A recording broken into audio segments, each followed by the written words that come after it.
자, 네 번째 단어 보시겠습니다. SCENT로 끝났어요. 그러면 S 다음에 있는 C는 읽지 않는다고 했사오니 읽지 마시고, 앞에 있는 S는 쌍시오 소리를 내서 뒤에 있는 에 발음과 합치면 되시오니 세가 되겠죠. 세. 근데 뒤에 n이 붙어서 받침 니은으로 들어가고요. 그러면 센, 틱으로 혼자 남아있으니까 네, 센트가 됩니다. 자, 읽어보실까요? 센트, 센트, 향기나 향내, 자취를 얘기를 합니다. 네, 우리가 이 꽃향기를 맡는다 라고 할 때, 네, 센트 향이 되게 좋다. 화장품을 냄새를 맡으실 때도, 센트가 아주 부드러운데? 네, 이렇게 얘기하시면 좋으실 것 같아요. 근데 보통 우리가 냄새를 맡다라는 냄새의 의미는 보통 이 단어를 많이 공부를 해요. S-M-E-L-L. 자, 읽어보실까요? smell, smell. 이거는 모든 냄새를 통칭하는 말입니다. smell이라는 말은 scent하고는 달라요. 범위가 굉장히 광범위해요. 그래서 이 smell이라는 뜻은, 단어는 코의 후각을 통해 맡을 수 있는 모든 냄새를 smell이라고 합니다. 굉장히 범위가 넓어요. 자, 그런데 냄새 종류에는요, 또 다른 냄새도 있으니 O-R-D-O-R. 자, 읽어보실까요? older, older, older. R 발음은 혀를 코부에 주세요. 자, 다시 older, older. 그러면요, 이거는 아주 안 좋은 냄새를 나타내는 말이에요. older. 그러니까 악취라고 해석할 수 있고요. 겨드랑이에서 나는 암내가 바로 older입니다. older. 네, 이 단어가 아주 안 좋은 냄새라는 것을 기억해 두시면 좋으실 것 같아요. 그 외에 아로마라는 향수나 향내 아실 거예요. 이렇게 좋은 향을 센트라고 한다라는 것 꼭 기억을 해 두세요. body odor 그러면 몸에서 나는 아주 안 좋은 냄새고, smell이라고 하면은 모든 냄새를 나타내기 때문에 좋을 수도 있고 나쁠 수도 있어요. 근데 이에 반해서 센트는 좋은 냄새만을 의미를 해요. 향기라든지 또는 이렇게 그 scent of roses 그러면 장미향이다 라고 얘기를 할 수가 있어요. 그래서 이 아로마라든지 이런 것도 하나의 scent라고 보시면 될 것 같아요. 그래서 S 다음에 C가 오면 C는 읽지 않는다. 그래서 네 번째 단어는 scent였습니다. 자, 다섯 번째 단어는 꽤 복잡해 보이긴 합니다만, S 다음에 C는 읽지 않는다라는 규칙을 공부하고 있으시오니 그닥 염려하지 않으셔도 될 것 같아요. 그러면 C를 빼고 SI만 읽으시면 C라고 읽으실 수 있겠죠. 그 다음에 SSOR까지만 보시면 soar, 그 다음에 S로 끝났으니까 sea source. 네, 근데 여기서 미국 사람들이 발음의 변형을 일으켜요. sea source라는 발음에서 혀를 하도 굴리다 보니까 가운데 있는 SS를 지읒 발음으로 읽게 됩니다. 이거는 발음이 변형된 거예요. 그래서 발음은 seizures라고 읽게 됩니다.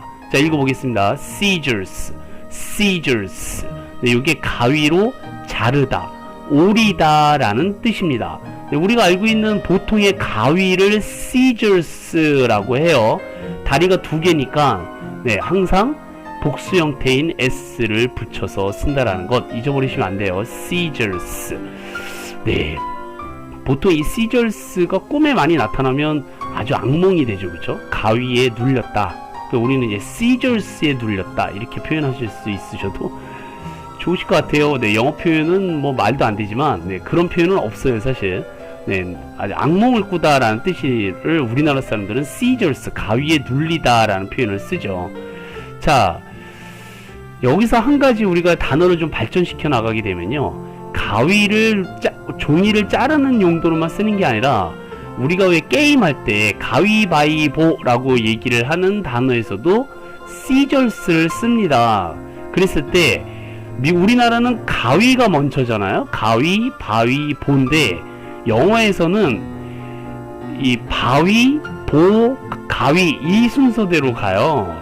네, 그래서 우리나라하고 순서가 좀 다른데, 자, 읽어보겠습니다. 바위는요, rock이에요, rock. 네, rock. 그 다음에 우리나라의 보는 보재기의 보자인데, 미국은 종입니다. paper.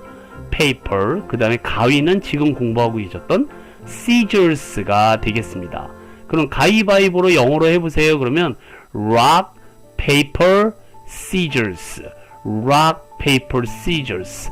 rock, paper, scissors. rock, paper, scissors. 네, 이렇게 얘기를 하시면서 가위바위보 중에 하나를 내시면 된다 이겁니다. rock, paper, scissors. 네, 그래서 꼭 써먹으세요. rock, paper, scissors. rock, paper, scissors 라고 하셔서 가위바위보라고 남들이 할 때 우리는 rock, paper, scissors 라고 하시면 공부하신 티가 팍팍 나시리라 믿습니다. 오늘의 단어는 scissors였어요. S-C-I-S-S-O-R-S. 그래서 S 다음에 C가 오면 C는 읽지 않는다는 규칙 잘 기억해 두시면 감사드리겠습니다. 자, 6번째 단어 보실게요. M-U-S-C 보이시나요? 네, L-E로 끝났어요. 그러면 M-U는 뭐라고 읽으시게 되고요. U는 이제 발음을 냅니다. 그래서 뭐, S 다음에 C는 읽지 않는다라고 그랬으니까 뒤에 L하고 S하고 연결을 시키면 쓸이 돼요. 쓸. 마지막 E는 읽지 않으니까 이 단어의 발음은 muscle이 됩니다. 읽어보세요. muscle. 네, 우리가 알고 있는 근육. 네, 이 정도의 머슬을 가지려면 정말 하루에 한 6시간 이상은 운동을 해야 되겠죠. 근데 이 머슬이요, 머슬이 근육이나 근력의 뜻이잖아요. 근데 굉장히 중요한 개념입니다. 단어로만 알고 계신 것보다도 이 건강을 위해서라도 머슬을 꼭 키우셔야 된다라는 필요성이 있습니다. 우리가 걷고 먹고 싸고 막 이런 것들 있잖아요. 그런 것들이 전부 인체의 움직임 덕분이잖아요. 그런데 이 움직일 수 있다라는 것은요, 전부 근육과 관절 덕분이라는 것. 만약에 이 근육, 머슬과 관절이 없었다면 움직이기는커녕 존재 자체가 없었을 거예요. 이 머슬은요, 몸의 갑옷과 같은 것입니다. 예, 예를 들면요, 팔을 상하 좌우로 움직이는 데 있어서 관여하는 머슬은요, 근육은 목 근육, 등 근육, 가슴 근육, 어깨 근육, 팔 근육 등이 있다 이겁니다. 근데 이 근육들 중에 하나라도 제대로 작동을 하지 못하면 팔은 상하 좌우로 움직일 수 없다는 사실.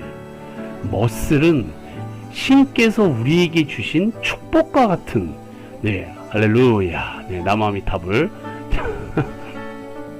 근육은 정말 많이 키우셔야 돼요. 그냥 드시기만 하고 머슬을 안 키우시게 되면 나중에 건강 상태가 굉장히 안 좋아질 때 더 많은 고통을 겪는다고 합니다. 네, 허리 디스크라든지 목 디스크 이런 것도 근육이 받쳐주지 않으면 움직일 수가 없게 되니까 여러분들도 머슬을 자꾸자꾸 키우실 수 있는 하루하루를 만들어 가셔서 건강한 삶을 유지하셨으면 간절히 바라겠습니다. 자, 7번째 단어. 네, 굉장히 복잡하면서도 중요하면서도 이 정도 수준은 좀 공부하셔야 돼요. C-R-E-S-C 보이시죠?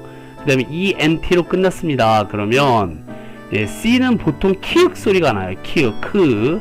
R-E는 레저레. S 다음에 C가 있으니까 S는 쌍시옷 소리를 내고 C는 건너뛰고 E 발음인 에 발음과 합쳐져서 센. 네, N까지 센트.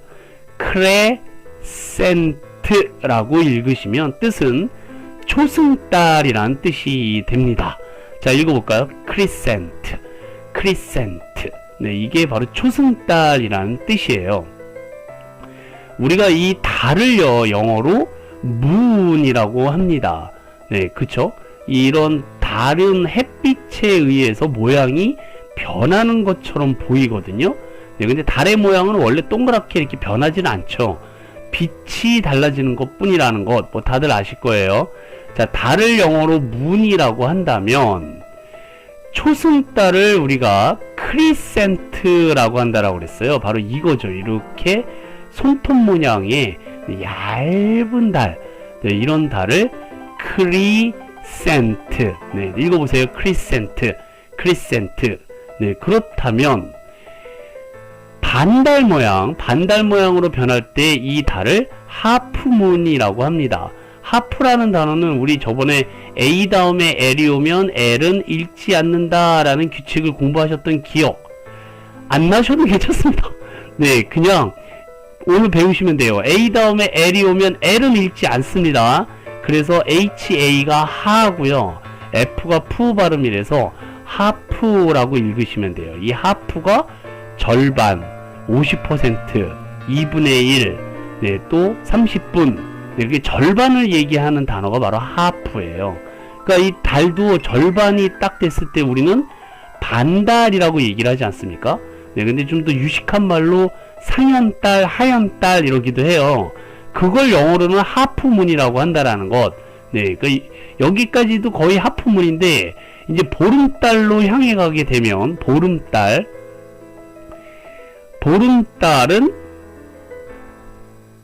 네, QUARTER 부분도요, 반달하고 똑같습니다. 그러니까, 네, 제가 잠시 편집을 하다가 정신이 멍해졌네요. 자, 하프문이라고도 하고요, QUAR, TER, 쿼터가 상현달, 하현달이라고도 해요. 하프문도 상현달, 하현달이라고도 하오니, 이 두 개의 단어가 같은 것이라는 걸로 체크를 해두시면 더욱더 좋으시겠습니다. 좀 복잡해지셨나요? 하프문과 쿼터문. 네, 하프문은 사람들이 일반적으로 되게 쉬운 말로 쓰는 말이고요. 쿼터문은 이제 학문적으로 많이 쓰는 말이에요. 그래서 크리센트 다음에 하프문과 쿼터문으로 발전하는 것이, 네, 그 달의 모양 변화겠죠. 근데 마지막으로 이제 보름달이 가득 찬 달이다. 그래서 full moon이라고 한다라는 것. 네, 오른쪽으로 변화되는 달들도 마찬가지입니다. 그래서 처음에는 초승달부터 시작을 했다가, 네, 그 다음에 하프문과 쿼터문으로 발달을 해서 마지막에 full moon으로, 가장 큰 모양으로 바뀌는 거죠. 그러다가 이제 오른쪽으로 가게 되면 이 달을 뭐라 그래요? 금음달이라고 합니다. 금음달. 네, 금음달도 크리센트예요. 네, 올드문이라고도 하는데, 오래된 달이다 라고도 하는데, 실제 단어는 크리센트라고 해요. 왜냐하면 왜 초승달과 금음달이 같을까라는 말은 바라보는 방향에서 초승달과 금음달이 바뀌기 때문에 그렇습니다. 그래서 네, 그 북반구에서 바라보면은 이쪽 달이 바로 초승달이고요. 남반구에서 바라보게 되면 지구의 남반구에서 바라보게 되면 이 금음달이 크리센트가 되기 때문에 같은 단어로 써도 상관이 없다라는 겁니다. 그러니까 크리센트와 올드문은 같은 단어라고 보시면 되겠고요. 네, 풀문은 하나, 반달과 상현달, 하현달을 하프문과 쿼터문이라고 한다는 것. 네, 오늘 단어들이 굉장히 많습니다. 체크를 잘 해두셨으면 좋겠고요. 헷갈리시는 분들은 저한테 질문 남겨주세요. 선생님 어려워요. 네, 이런 건 때려쳐요. 하지 마세요. 네, 그런 말 해주시면, 네, 제가 조금 더 간단하게 줄여보도록 하겠습니다. 자, 오늘 같이 공부하시고 기억하셔야 될 단어는 초승달인 크리센트였고요. 그 사이에 들어가는 S 다음에 나오는 C는 읽지 않는다라는 규칙을 같이 익히고 계십니다. 네, 잘 기억해 두세요.